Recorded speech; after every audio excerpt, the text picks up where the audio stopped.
40장 7절 맞죠? 네.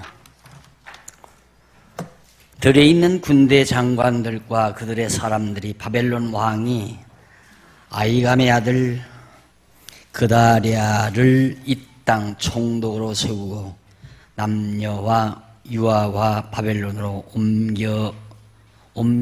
옮기지 아니한 빈민을 그에게 위임하였다 함을 듣고 그들 곧 그다냐의 아들 이스마엘과 가레야의 두 아들 여하난과 요나단과 단후메스의 아들 스라야와 느도바 사람 에베의 아들들과 마아가 사람의 아들 여사냐와 그들의 사람들이 미스바로 가서 그다랴에게 이르니 사반의 손자 아히감 아들 그다랴가 그들과 그들의 사람들에게 맹세하여 가로되 너희는 갈대아인 섬기기를 두려워하지 말고 이 땅에 거하여 바벨론 왕을 섬기라. 그리하면 너희에게 유익하리라.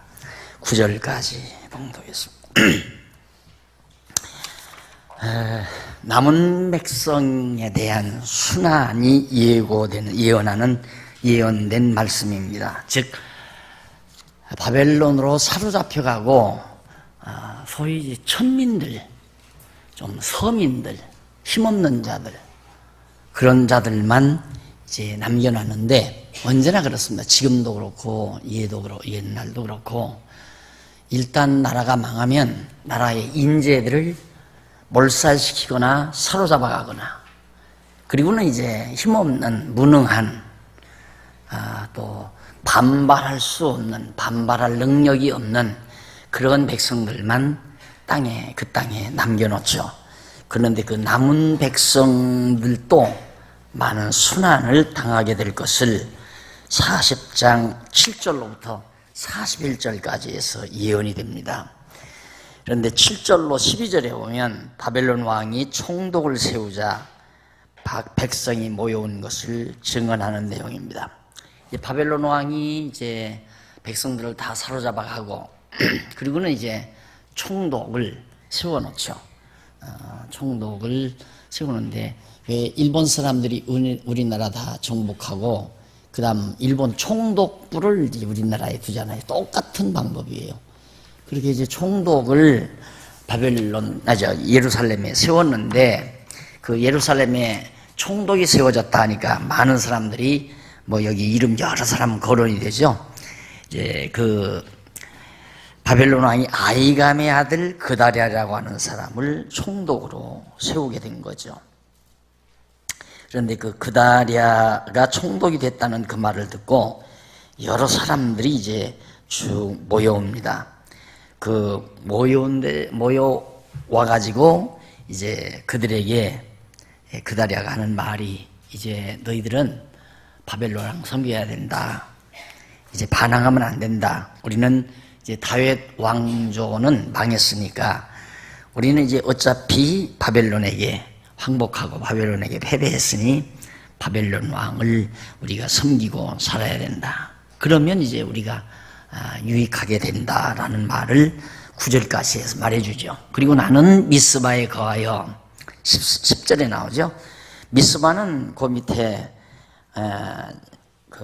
98페이지 5698페이지 밑에서 네 번째 줄 중간에 보시면 여기 미스바는 예루살렘에서 북쪽으로 13km쯤 떨어진 그곳이 바로 미스바인데 그곳에 이제 이 총독이 거하겠다는 얘기입니다. 그러니까 예루살렘은 이제 너무 황폐해지고 불타버리고 황막하니까 총독이 거처하기가 그렇죠. 그러니까 한 13km 정도 떨어졌다면 아마 내가 볼 때 나 사는 데서 저 분당 저쪽 끝 부분 되지 않나. 13km면 이 교회까지가 딱 10km거든요. 나 사는 데서. 상당한 거리가 떨어지는 곳에서 내가 거할 거니까 너희 예루살렘에 남아있는 너희 못난 백성들, 힘없는 너희들은 이제 반항하지도 말고 순수하게 바벨론 왕을 섬겨라. 그것이 이제 10절까지 나오는 내용인데 우리에게 오는 그러니까 나는 미스바에 거하여 우리에게 오는 갈대아인을 섬기리니 너희는 포도주와 여름 실과 기름을 모아 그릇에 저축하고 너희의 얻은 성읍들에 거하라 하니라. 그러니까 내가 미스바에서 바벨론에서 이제 막 사람들이 오면, 고관들이 오면 내가 섬기게 할 거 아니냐. 상납도 해야 되고 그들을 접대도 해야 되고 그러니까 너희들 각각 성읍에 거하면서 여러 가지 소출, 거둬들인 포도주, 포도나 여러 가지 소득을 잘 저축해서 나에게 그러면 미스바로 가져오라, 그런 얘기예요. 자, 그러면서 이제 11절로 12절에 보면 99페이지 12절에 보면 에레미야 선지자가 쫓겨난 백성이 전후 처리 소식을 듣고 돌아와 생업에 종사한 사실이 증언이 됩니다. 이게 다 쫓겨났죠. 이리저리 다 쫓겨났는데 이제 적군 바벨론 군대들이 이제 물러갔단다 소문을 듣고 다시 피난 갔던 사람들이 돌아와서 이제 각각 자기 포도원도 가꾸고 또 목장도 가꾸고 그러면서 이제 다시 농사하는, 생업에 종사하는 일들이 벌어집니다. 그리고 40장 13절로부터 41장 3절까지 700페이지, 5700페이지 40장 13절에서 41장 3절에 보면 밀고를 믿지 않은 총독과 백성이 살육당함을 증언합니다. 밀고 몰래 고발한 것을 믿지 아니하는 자들 아는 총독하고 백성이 죽임을 당해요. 자, 어떤 사건이냐면 13절로 16절에 보면 그 밑에 쭉 내려와서 밑에서부터 7째 줄 에레미야 선지자가 그다리아가 이스마엘의 음모를 밀고 한 요하나의 요청을 거절하는 사실을 증언합니다. 예, 이스마엘이라는 사람이 어떤 음모를 꾸몄어요. 그러니까 그 총독을 어떻게 처치하고자 하는 그런 생각이겠죠. 이등망문이가 일본 그 대장군을 죽인 것처럼 그런 어떤 음모를 이스마엘이라는 사람이 꾸몄는데, 그런 음모를 밀고 한 요하난이라는 사람이 밀기로 하는데 그 요청을 이제 총독들이 다 거절합니다. 한번 읽어볼게요. 13절. 가레야의 아들 요하난과 들에 있던 군대 장관들이 미스바 그다리아에게 이르러, 미스바 그 총독 그다리아에게 그에게 이르되 완몬 자손의 왕 바알리스가 내 생명을 취하려 하여 드다니아와 아들 이스마엘을 보낸 줄 네가 아느냐 하되 아히감의 아들 그다리아가 믿지 아니한지라. 가레야의 아들 요하난이 미스바에서 그다리아에게 비밀이 말하여 가로되 청하노니 나로 가서 사람이 모르게 느다냐의 아들 이스마엘을 죽이게 하라. 어찌하여 그로 네 생명을 취케 하여 네게 모인 모든 유다인으로 흩어지며 유다의 남은 자로 멸망을 당하게 하랴.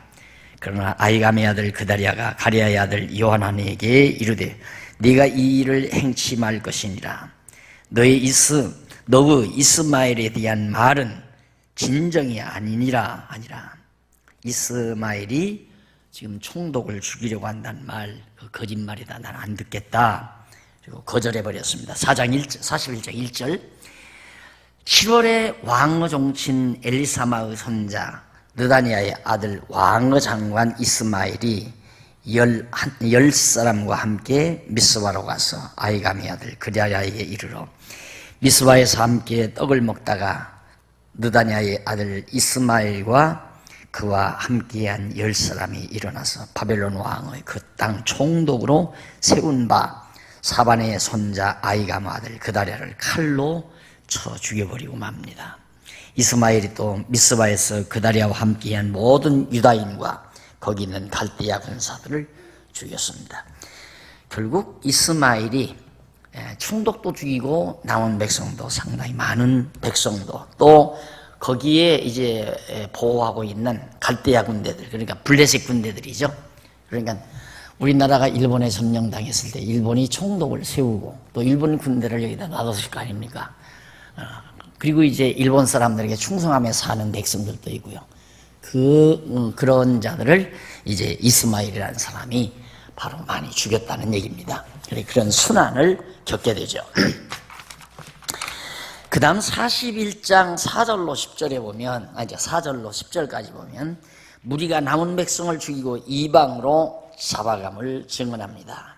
모든 무리들이 남은 백성들을 다 죽이고 이방 땅으로 백성들을 다 사로잡아가는.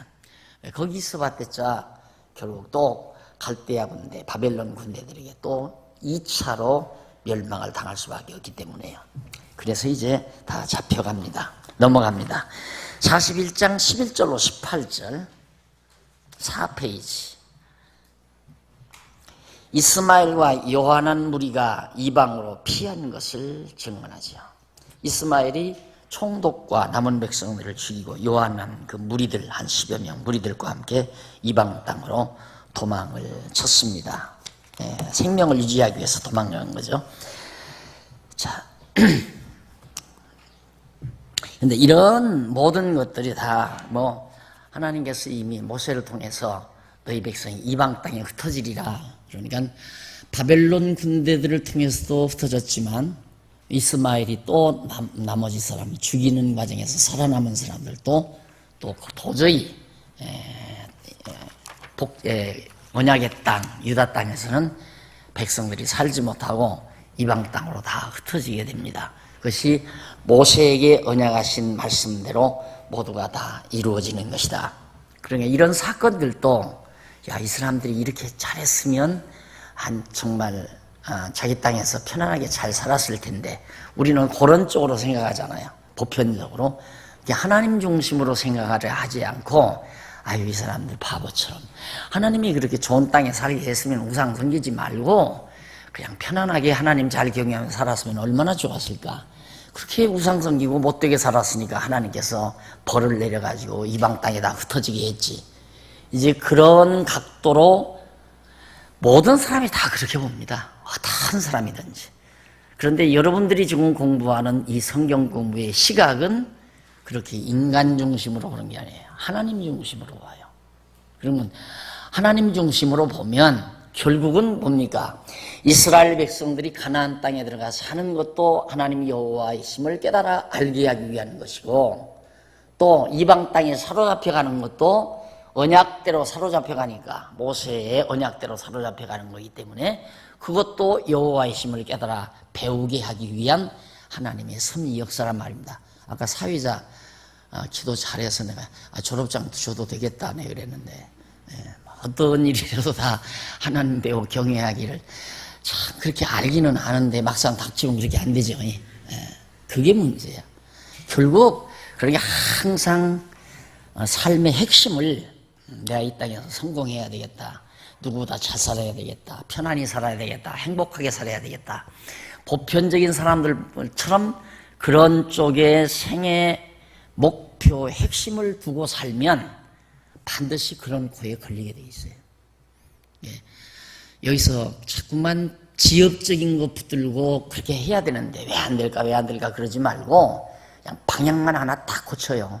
나 왜 사는가? 하나님 여호와 경외하기를 배워서 영원한 나라에 가서 할렐루야 찬양을 부르며 살게 하기 위해서 나는 산다. 지금은 공부하기 위해서 산다.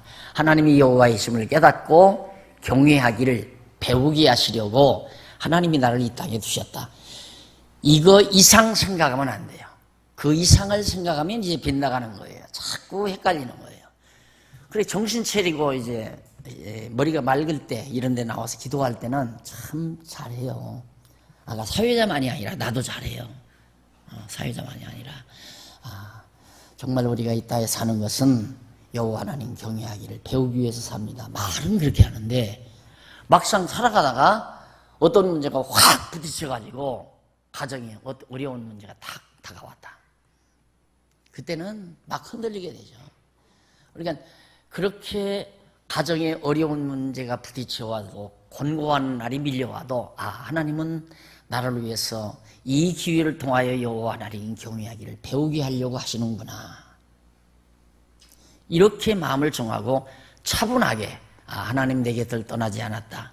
하나님은 나에게 권고한 날만 주셔서 배우게 하는 것이 아니라 형통한 날도 주시면서 배우게 하셨지.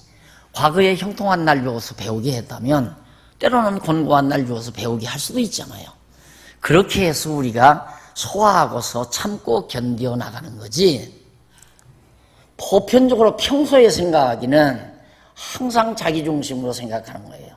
남보다 더 잘 살기 위해서, 행복하기 위해서, 즐겁기 위해서, 성공하기 위해서 계속 목표를 그렇게 정하고 살다가 정신 차려서 나는 하나님 여호와 경외하기를 위해서, 배우기를 위해서 살지. 어쩌다가 그렇게 생각하다 보니까 이 두 가지가 우리의 삶 속에서 정리가 안 돼 있는 거죠.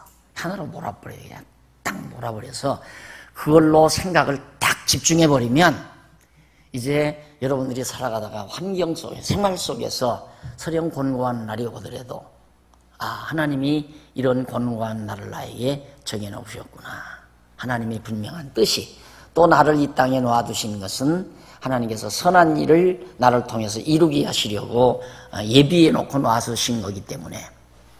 그 요셉 사건도 그래. 내일 요셉 사건 늘 얘기하지만 아주 잊어버리지 않게 그 사건만 내가 언급하는 거예요. 모세도 그렇고 바울도 그렇고 다 그래요. 그런데 요셉 사건이 가장 여러분들에게 리얼하게 잘 이해될 수 있는 이야기이기 때문에 자주 언급을 하는데, 요셉도 그러죠. 요셉 사건 보고 성공의 비결 그래 놓고는 정말 성공하려면 어떤 어려운 일이 다가와도 참고 기다리면 성공한다. 그게 아니잖아요. 그게 아니고 하나님께서 요셉을 선하게 사용하시려고, 그 선하게 사용하신다는 말은 언약 자손들을 보호하시려고 하는 것이 하나님의 일이죠. 하나님이 아브라함의 후손들을 하나님께서 언약하셨으니까 아브라함의 후손에게 그 언약을 이루시려면, 그 언약을 이루시는 것은 백성들이 잘 먹고 잘 살기 위해서 이루는 게 아니죠. 하나님이 여호와임을 깨닫게 하기 위해서 언약을 이루는 거지. 그러니까 언약자손에게 언약을 하셨는데 언약자손이 망하면 안 되잖아요. 그러니까 언약자손을 보호하기 위해서 요셉을 도구로 쓰는 겁니다. 어떤 도구로 만들어서? 애굽의 총이라고 하는 직위를 준 도구로 만들어서 언약자손을 보호하려는 거예요. 그러니까 목적을 애굽의 총이 되는 데다 주면 성공의 비결 이렇게 나오죠. 성공의 비결. 그러면 성공의 비결 하면 어디서부터? 나부터 출발이야. 사랑받을 때 아버지에게 얼마나 잘했으면 사랑받았겠나. 부모 공경 잘해야 된다. 형제들에게 미움을 받아도 낙심하지 말아야 된다. 어려운 일이 다가와도 소망 속에 기다려야 된다. 이런 등등으로 해서 얼마든지 설교를 엮어갈 수 있죠. 그러면 성공한다. 아니에요. 다 거짓말이에요. 그 말. 잘못된 말이죠. 하나님이 다 그렇게 하나님 여호와 경외하기를 배우게 하려고. 요셉에게도 언약했잖아요. 내가 앞으로 형제들이 와서 다 내게 절하리라. 그 절했잖아요. 절할 때 요셉이 하나님이 여호와임을 다시 한번 확증하죠. 그 전부터도 여호와 하나님을 의지하고 믿었지만은, 그러니까 결국 모든 만사가 여호와 경외하기를 배우게 하시려는 하나님의 섭니다. 그것은 철칙처럼 믿고 딱 지켜야 돼요. 그걸 지키면서 그것이 확고해지면, 설령 여러분들이 이 땅에서 살아가면서 일을 하다가 무슨 일이 꼬이고 안 되더라도 그것 때문에 낙심하거나 절망할 거 하나도 없거든요.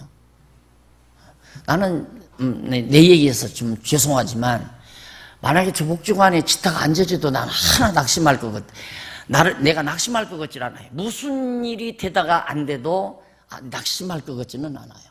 왜? 최극단을 항상 생각하고 살거든요. 나는 어떻게 되면 나는 이렇게 한다. 이렇게 한다가 뭔가, 아직도 시골에 가면 우리 아버지 산소 묻혀있는 땅 700평이 있어요. 산지 땅. 거기다 고구마 심으면 고구마 맛이 참 맛있어요. 아버지, 할머니, 할아버지가 묻혀있는 3대 아버지가 묻혀있는 땅이 아주 메마른 땅인데 황토 땅이에요. 근데 황토 땅 내가 잘 만들면 요즘 정말 기가 막힌 건강식품 생산할 수 있거든요. 또 쉬워요. 막대기 요즘 나무 많아요. 아주 쭉쭉 뻗은 나무인가. 딱딱 잘라다가 웅덩이 이렇게 둥그렇게 땅을 조금 파고 그걸 이렇게 뾰족하게 세워요. 내 일러드리게.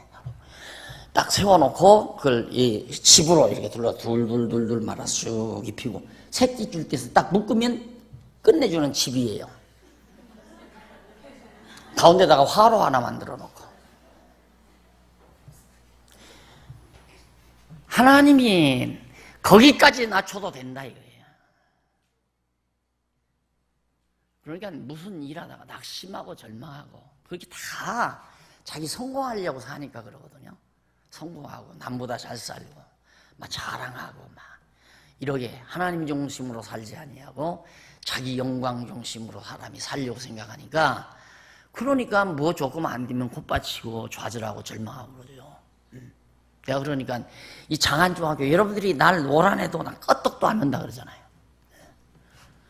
그러면 그래서 700평 땅이라도 있으니까 그거 없어도 돼요. 지금 노는 땅 천지야. 나 가서 이 땅 1000평만 빌려주세요. 어서 오십시오. 묵은 땅 동사 안 지면 벌금 내요. 내가 한다는데 얼마나 좋아할 거예요. 여러분 두 식구 이제 두 식구 쌀 한 가마 가지면 한 달, 1년 먹겠더라고요. 쌀 한 가마 가지면 지금 먹는 걸로 봐서는. 근데 거기에 고구마, 강냉이, 감자, 단호박 이런 거 해서 딱 해놓으면 쌀 한 가마 가지면 충분히 먹고 남아요. 뭐가 그렇게 사는 게 힘들고 고달프고 이 사람들이 욕심을 잔뜩 가지고 인간 중심으로 생각하니까. 그러니까 내가 지난번에 하도 안 믿어주는 것 같아서 내년부터 한 번도 돈 예산 세우지 말고 안 줘보라고. 그래도 난 한다고 해야 되죠. 진짜 여호와 하나님 살아계시다는 거 이렇게 만사를 정해놓으시고 나를 선한 일의 도구로 쓰시려고 해요. 하나님이 쓰기는 해요. 그러나 쓰는 것조차도 하나님 여호와 경외하기를 배우게 한 다음에 쓰는 거지 여호와 하나님 모르는 자를 어떻게 써요. 요셉도 하나님이 다 여호와 하나님 배우게 해서 나중에 이 언약 자손들을 보호하는 데 쓰잖아요. 그들 다 굶어 죽을 판인데 요셉이 총리가 됐으니까 양식 줘가지고 먹고 살고 땅덩어리 줘서 거기서 언약 자손들이 400년 동안 생육하고 번성하며 살 자랐어요. 하나님이 선한 일에 여러분들 다 하나님이 선한 일의 도구로 씁니다. 쓰시려고 연단도 시키시고 깎기도 하고 자르기도 하고 이러면서 매만지는 거거든요. 그래서 난 여러분 이제 그 성도대학을 이렇게 강의를 하면서 내게는 작은 꿈이 있어요. 그 꿈은 다른 거 하나도 다른 꿈이 아니에요. 여기서 공부하신 분들이 물론 나이 드신 분들은 남은 여생 야무지게 건강하게 여생 보내시는 꿈이 있고 여생 보내시는 모습을 보는 꿈이 있고 우리 젊은이들은 배워서 이제 한참 새파란 젊은 날부터 열심히 어린 제자들을 양육해가지고 집사가 되고 권사가 되고 희끗희끗한 권사가 돼도 다 후배 어린 집사들이 권사님 하면서도 선생님 같은 권사님으로 그렇게 잘 다져져 가는 아름다운 교회 모습을 영상으로 그려보는 그런 꿈이 있습니다. 이렇게 공부를 안 시키면 누가 선생하겠어요? 안 그래요? 선생 안 하면 또 누구가 배울 수가 있겠어요? 그래서 공부를 체계 있게 여러분들이 하신 분 중에 여기서 교사 두세 놈만 나와도 나는 4년 동안 고생한 충분한 보람이 있다고 생각해요. 더 이상의 보람 안 생각해요. 내가 교회학교도 말하지만 우리 장안중앙교회 교회학교에서 칼빈이나 루터 같은 인재 하나만 나와도 대성이다 나 그러죠. 대성이다 하나만 나와도. 왜? 역사를 바꾸고 문화를 바꾸는 거니까. 하나님께서 그런 선한 도구를 만들어 놓으면 인간이 하는 건 아니죠. 하나님이 그렇게 쓰시는 거죠. 자, 그래서 정말 하나님이 이렇게 모세에게 언약한 대로 그대로 다 전부 흩어놔 버렸기 때문에 우리들은 이런 것들을 전부 인간 중심으로 생각하지 말고 하나님이 모든 걸 정하셔서 정하신 뜻대로 이루심으로 하나님이 여호와임을 깨달아 알고 경외하며 살게 하시는 교육 방법이시다. 이 과정에서 조금도 흔들리지 말아야 된다. 그래서 여기 지금 공부하시는 남자들도 있고 다 권사님들도 있고 하지만 앞으로 나 죽은 후에라도 요 기준 딱 보면 저 목사님이 저 잘 가리키나 안 가리키나를 쉽게 분별할 수 있어요. 아, 저 양반이 사람으로부터 출발하는구나. 충분하게 성공 비결하면 요셉의 얘기 있고, 성공 비결하면 첫째, 부모를 즐겁게 해야 된다. 맞죠? 부모 즐거워했잖아요. 부모가 사랑했으니까. 그 다음에 형제들이 미워해도 낙심하지 말아야 된다. 어려운 일이 와도 죽음의 고비가 다가와도 절망하지 말아야 된다. 형제들이 막 웅덩이다 죽이려고 했었는데 절망하지 않았다. 애굽에 가서 종로로 달 때도 성실하게 신실되게 종로로 돼야 된다. 그러면 성공한다. 그래서 총리가 됐다. 그게 맞는 얘기입니까? 이게 전부 그런 얘기 듣고 지금 신앙생활들 하잖아요. 대부분. 그러니까 여러분들이 이제 이제 오늘 이번이 이제 6학기인가? 아니 6학기죠? 6학기 이제 7학기 8학기 남았는데 이게 이제 신학으로 진입하는 사고 틀이에요. 우리가 장차 신학을 공부하는 데서 가장 중요한 것이 인간으로 출발하느냐 하나님으로 출발하느냐. 예, 인간으로 출발하는 건 인본주의고 하나님으로 출발하는 건 신본주의고. 그러니까 오늘날 장로교라고 하지만 거의 다가 인본주의에서 출발해요. 하나님으로부터 출발 안 한다고요. 그러니까 공부 시원찮게 해가지고는 성경대로 하는 것 같아요. 요셉의 성공 비결, 부모에게 잘해야 된다. 맞구나. 요셉이 얼마나 잘했으면 부모를 그렇게 부모가 기뻐했을까, 사랑했을까 이러면서 이제 하면 그럴듯하잖아요. 그게 바로 독초예요. 독초. 그래서 그걸 공부하신 여러분들이 지금 30대들이 이 말씀을 잘 배워서 90대까지 지켜주시면 60년은 보장받아요. 그때는 나는 편히 눈 감고 뼈골만 남을 때니까 그래도 내가 험한 꼴 안 보죠. 그렇죠? 지금 30대들이 똑바로 배워서 이 교회를 지켜나간다면 60년은 보장될 거 아니에요. 그리고 여러분들이 정말 똑바르게 후대들을 가르친다면 100년도 가고 200년도 가고. 이거 인간 중심으로 가는 거 하루아침이에요. 강단 바뀌며 돌아갈 수 있어요. 이 강단에 사람이 바뀌면서 돌아갈 수 있어요. 그래서 지금 제가 우리 교회 역사 아시는 분들은 다 알겠지만 30년 동안 30년이 넘게 정말 여러 가지 역경과 과정 속에서 오늘의 이 모습, 이런 현실을 하나님께서 허락해 주셨는데 이제 내가 늘 하는 얘기예요. 이제 목회 좀 할만하니까 다 끝났더라니까. 이제 목회 좀 할만하다는 건 대우가 좋다는 얘기예요. 솔직하게. 이것도 인간 중심으로 하는 얘기야. 이제 지금 아무런 당회에도 아무런 말, 속회에도 아무런 말, 내가 관여하는 일이 하나가 없어요. 지금 교회 행정에 있어. 아무것도 관여 안 해요. 사회만 해요. 재직기 사회는 이미 나왔고 당회 사회만 해요. 사회하는 건 장로님이 하는 얘기 가부만 물어줘요. 내가 이렇게 해라 저리. 나한테 목사님 의견은 어떻습니까? 하면 말해도 되겠습니까? 말씀하십시오. 그러면 이제 한마디씩 할까? 안 그러면 일절 간섭만 해요. 할만하잖아요. 이제 목회 잘 되고 또 조용하고. 그런데 이게 나 물러나자 강단 바뀌는 순간 그냥 인간 중심으로 돌아가 버리면. 근데 지난번에 오신 미국에서 오신 말씀맨 초기 멤버라고 오셔서 목사님 설교하신 일 있잖아. 승리의 비결 해가지고 이 자칫 잘못하면 인본주의로 떨어져. 거기서 왔다 갔다 분간 못하면 안 되죠. 결국은 그래도 그 목사님이 하나님이 승리케 하셨다 나오죠. 신본주의로 나갔는데 승리의 비결이 하나님에게 있다. 결국은 그 얘기 아닙니까? 근데 그걸 인간 쪽에서 보낼 수 있거든요. 설명 과정은 인간 쪽에서 할 수 있잖아요.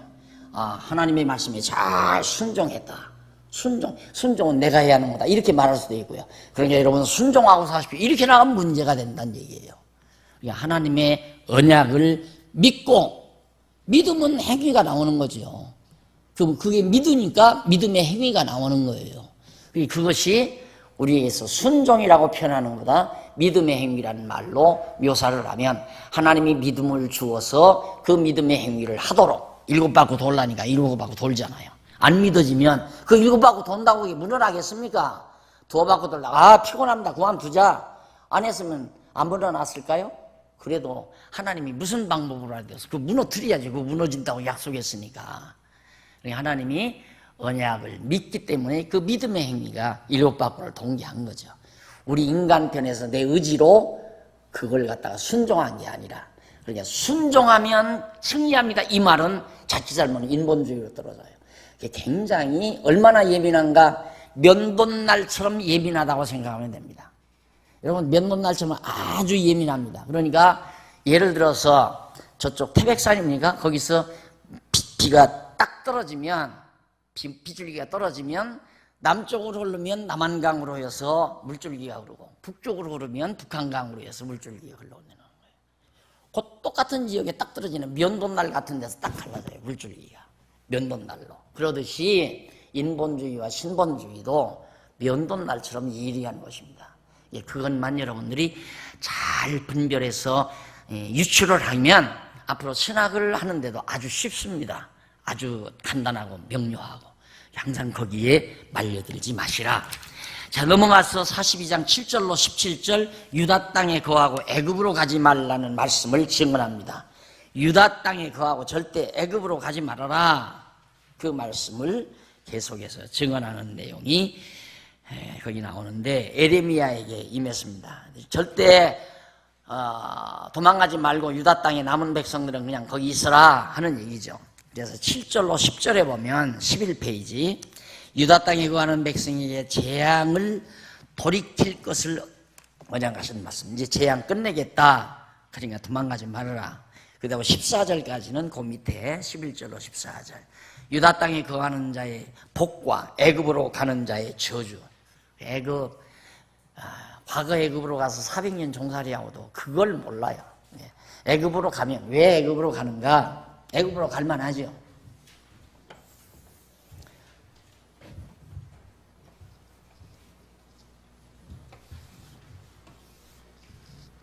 이게 잘못했어.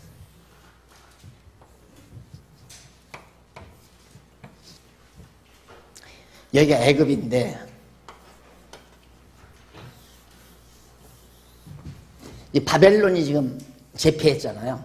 최강의 제국이 된 거예요. 아시리아 제국을 함몰시키고 이제 바비로니아 제국이 다시 세워졌으니까 바비로니아를 대항할 만한 세력은, 그래도 버금가는 세력은 그래도 역사 깊은 애굽이란 말입니다. 이거 굉장히 강대한 나라. 그러니까 이쪽은 아직 손 못 댔어요. 아수르도 역시 아직 손을 못 대고. 그러니까 바벨론이 이제 유다를, 예루살렘을 멸망시켰으니까, 그래도 살 길이란, 여기 있으면 바벨론에게 죽을 거니까 살 길은 그래도 일로로 이민을 가면 살겠다. 우리가 남북전쟁이 일어났다. 그럼 미국으로 이민 가면 살 것이다. 그래서 미국으로 이민 가는 사람이 있겠죠. 만약에 이제 남북전쟁이 다시 일어난다. 뭐 2달 후에 일어난다. 1년 후에 일어난다. 이게 분명해지다면 아마 보따리 싸질머지고 금덩어리 사가지고 미국으로 이민 가는 사람 많을 거예요. 왜? 거기 가면 산다. 그런 식이지요. 일로로 이민 갔다 이 말이에요. 하나님께서 가면 저주 받는다. 여기 그냥 남아있으라. 내가 저주 끝냈으니까. 왜 그러냐면 하나님이 여기를 회복시키려고 계획을 하고 계시잖아요. 유다 땅 다시 70년 후에 회복시킬 거니까. 그래 남겨놓은 건데, 하나님께서 그렇게 계획이 있는데 애굽으로 가면, 이건 뭐 인간 의지하는 거예요. 애굽이라는 강대한 나라를 의지하는. 그러나 거듭 얘기지만, 여러분, 우리가 하나님을 믿고 하나님의 사람으로 산다면 아무도 사람을 의지하면 안 됩니다. 절대 사람을 의지하면 안 돼요. 큰형님도 의지하지 말고, 큰아버지도 의지하지 말고, 막말로 남편도 아내도 의지하면 안 돼요. 사람은 의지할 대상이 아니에요. 하나님과 자기 사이예요. 오직 하나님과 나 사이. 의지하면 안 돼요. 그래서 이걸 하나님이 하지 말라는 거거든요. 애굽으로 가지 말라. 망하니까. 그 다음에 이제 18절로 22절에 보면, 순종치 않고 애굽으로 가려는 백성에게 재앙을, 일로로 가면 재앙을 당한다. 안 믿어요. 왜? 인간 생각으로 볼 때 당연하잖아요. 인도로 가야 살지. 여기 있으면 죽잖아요. 여기는 바벨론에게 이미 정복된 지역이고, 그러니까 여기 살면은 피곤할 거고. 그 우리나라도 보면 외정시대에 만주로 다 물론 쫓아보냈죠. 살기 어려운 추운 지역으로 다 땅 빼앗고, 이 좋은 금수강산 땅덩어리는 토지들은 다, 농토들은 다 빼앗아 일본 사람들이 빼앗아 자기들이 하고, 우리나라 사람 전부 만주벌파로 몰아버렸잖아요. 또 거기 가야 살고. 자, 그런 식으로 이때도 그런 경우가 되진 거죠. 그런데 거기 가면 재앙을 만날 걸 예언해주고, 그 다음 넘어가서 이 43장 1절로 7절에 보면 백성이 말씀을 거역하고 애굽 땅으로 갑니다. 죽어도 하나님 말씀, 하나님 안 믿어지는 거죠. 자, 이쯤 되면 안 믿을 수도 있겠죠. 저 양반 말만 듣다가는 우리 다 죽는다. 여기 하나님이 이렇게 한다더니 다 망했는데, 그래도 우리가 살 길 차지한다. 그리고 자기 스스로의 판단력에 의해서 애굽으로 가면 그래도 바벨론이 애굽을 쉽게 쳐들어올 수가 없으니까 결국 바벨론이 이제 여기 아수르 때 북이스라엘은 점령이 됐고 남쪽 유다를 바벨론이 또 쳐버린 것은 이쪽으로 길트기 위한 거거든요. 애굽으로 길트기 위한 거. 왜? 애굽을 점령해서 먹어버리려고. 근데 거기 간다고 해서 살겠습니까? 하나님께서. 하나님이 보호해야 사는 거죠. 이렇게 하면 저렇게 하면, 그래 내가 늘 면자가 제일 나는 싫더라. 한글에서 제일 싫은 자가 뭐냐? 면자가 제일 싫더라. 라면에도 면자가 붙었지만 면자가 제일 싫더라. 이렇게 하면 되겠다. 저렇게 하면 되겠다. 우리 늘 그러고 살잖아요. 이렇게 하면 잘 될까? 저렇게 하면 잘 될까? 이게 아닌 줄을 아는데 생활 속에 그게 아예 딱 굳어져 버렸어요, 우리들이. 그러니 그걸 우리 사고 틀에서 빼낸다고 하는 것이 쉽지 않단 말입니다. 공부를 보통 해서는 안 빠져요. 빠져야 돼요. 싹 빠져야 돼요.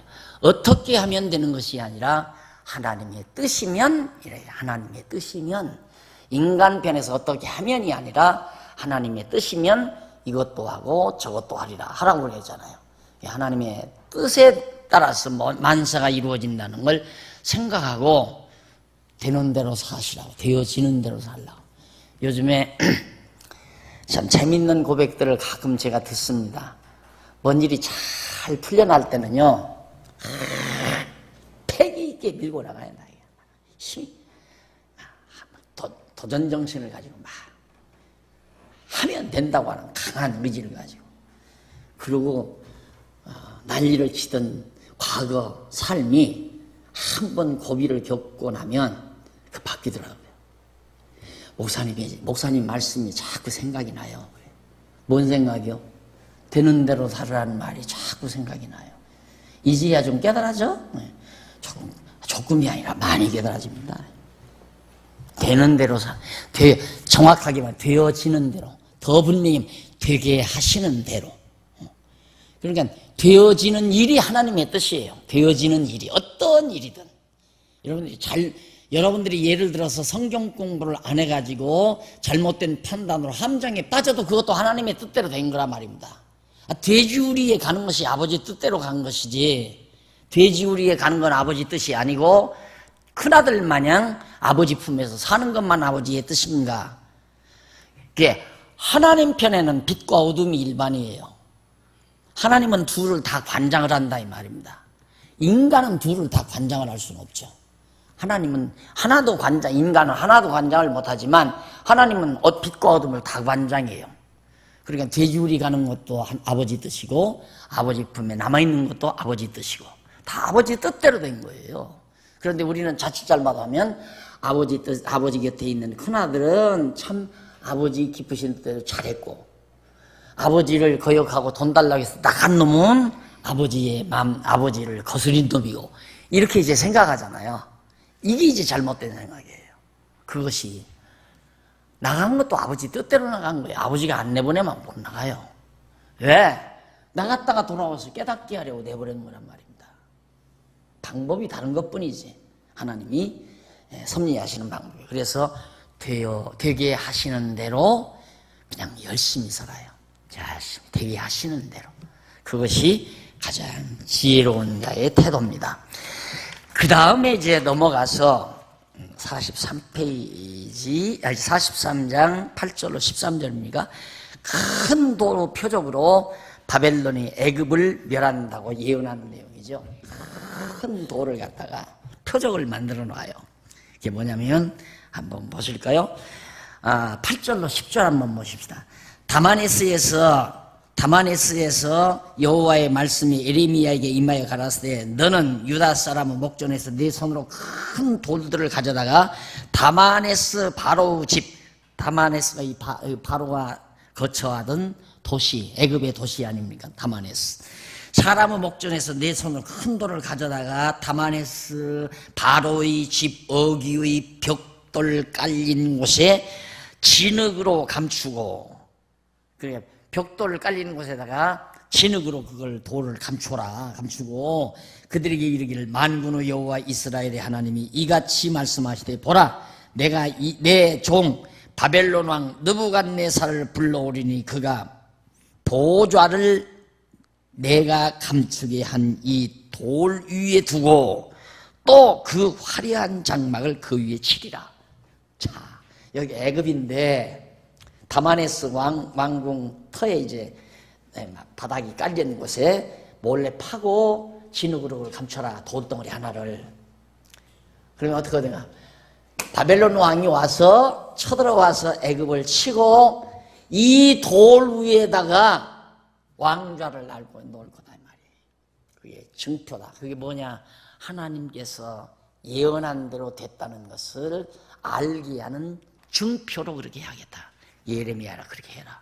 그렇게 되지 않았어요. 애굽이 망한다 이 말입니다. 유다 쳤으니까 이제 칠 곳도 있었어요. 여기는 다 사막이고 유다 쳤으니까 칠 건 애굽밖에 더 있어요. 그러니까 이 길을 따라서 들어가서 애굽을 쳐서 명령한. 근데 거기 안 나와 살아요? 못 살죠.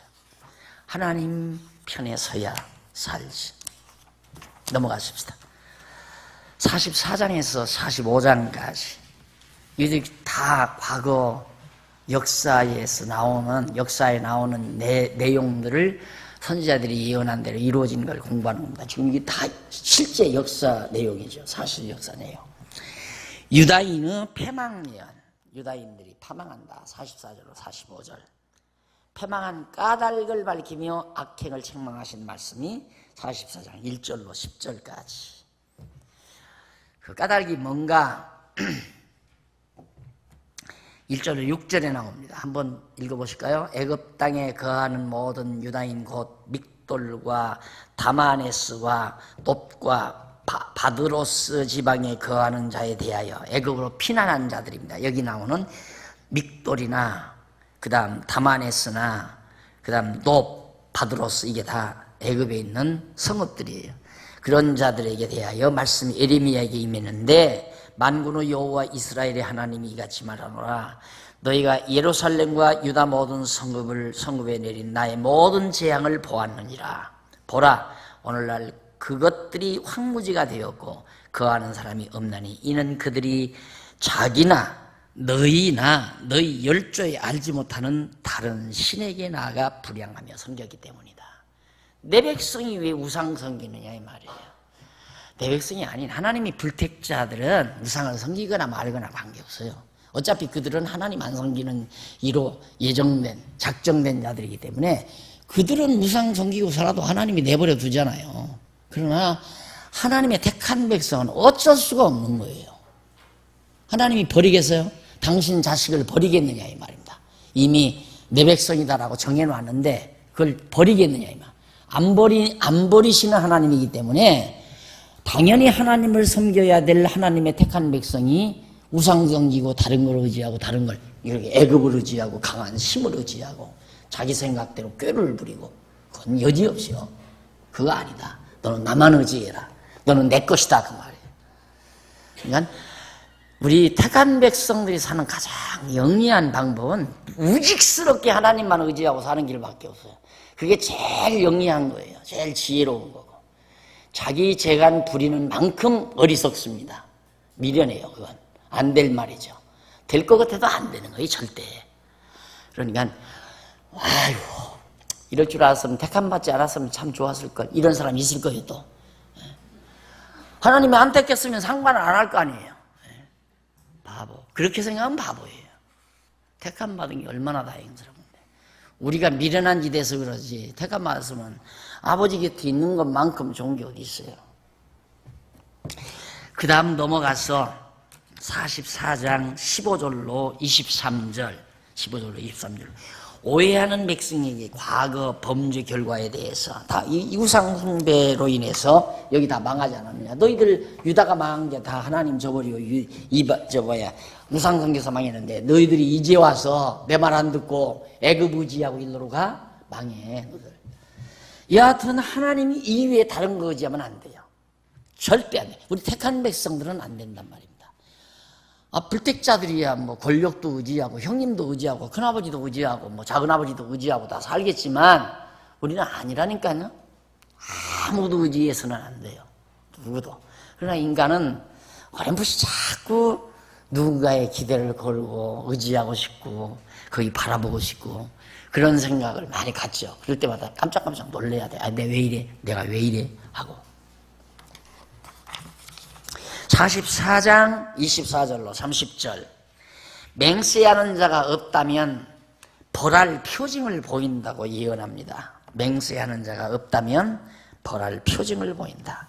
하나님 절대 이제 하나님 순종하겠습니다 하고 맹세하는 자가 없으면 벌을 내릴 표징, 아까 표징 돌 갖다가 땅에 묻어오는 그 표징이라고 그랬죠. 그런 표징을 보이겠다 라고 약속하는 거예요. 그 다음 이제 45장 1절로 5절에 보면 30페이지 5730페이지 탄식하는 바룩에게 고난이며 생명을 얻게 된다고 예언합니다. 바룩이라는 사람이 유다왕 요시야의 아들 여호야김 제사 제4년에 네리야의 아들 바룩이 에레미야의 구전대로 이 모든 말을 책에 에레미야의 예언을 책에다가 다 기록을 했어요. 기록된 게 지금 에레미야서아니에요.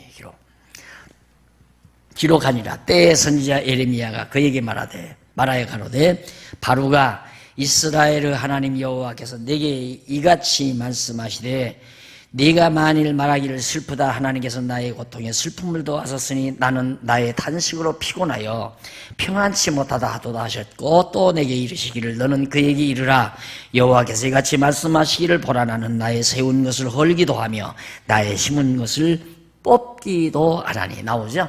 에레미야서가 심으시고 뽑으시는 하나님, 뽑으시는 여호와라고 말씀을 드렸죠. 하나님은 심기도 하고 뽑기도 한다. 그러니까 여기다가 심기도 하고 이리로 뽑아내기도 하고 일로로 뽑아내기도 하고 하나님이 하시는 거다. 에레미야가 바룩에게 하는 말입니다. 그러면서 이러하거늘 5절 네가 너를 위하여 대사를 경영하느냐? 그것을 경영하지 말라. 보라, 내가 모든 육체에게 재앙을 내리리라. 그러나 너희 가는 모든 곳에서는 내가 너로 생명 얻기를 노량물을 얻는 것 같게 하리라. 여호와의 말이니라. 자, 네가 너를 위하여 대사를 경영하느냐? 이게 말. 네가 너를 위하여 인본주의죠. 내가 나를 위하여 똑같은 얘기. 네가 너를 바룩에게 책망하는 얘기거든. 네가 너를 위하여 큰 일을 하려고 하느냐? 어리석은 짓 하지 말라 이 말이에요. 하나님은 어떤 분인 줄 아느냐?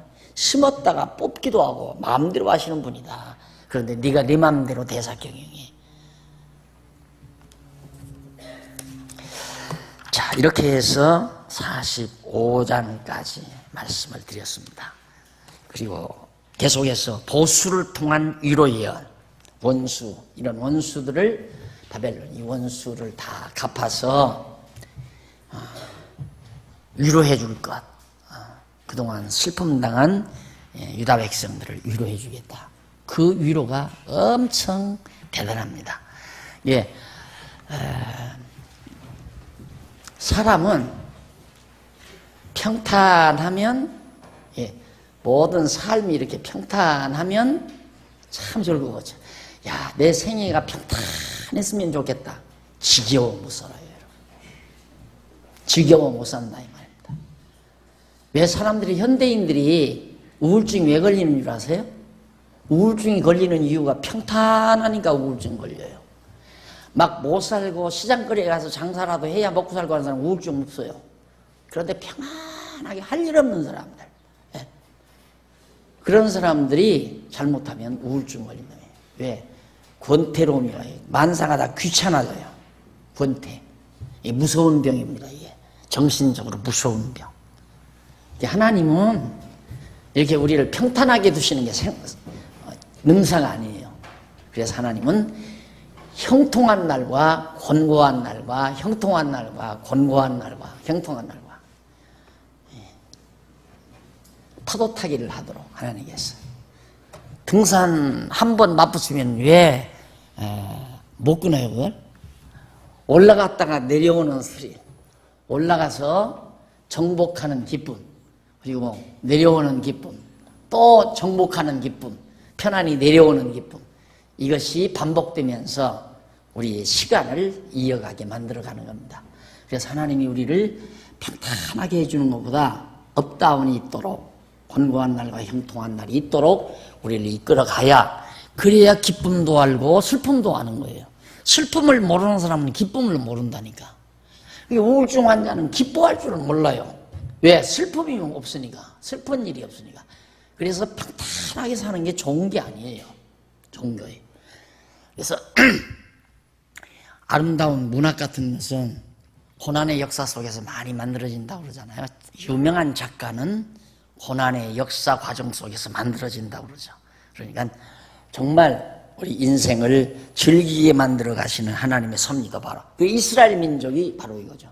갔다가 심었다가 뽑아냈다가 또 심어놓으시고, 하나님께서 뭐 애굽으로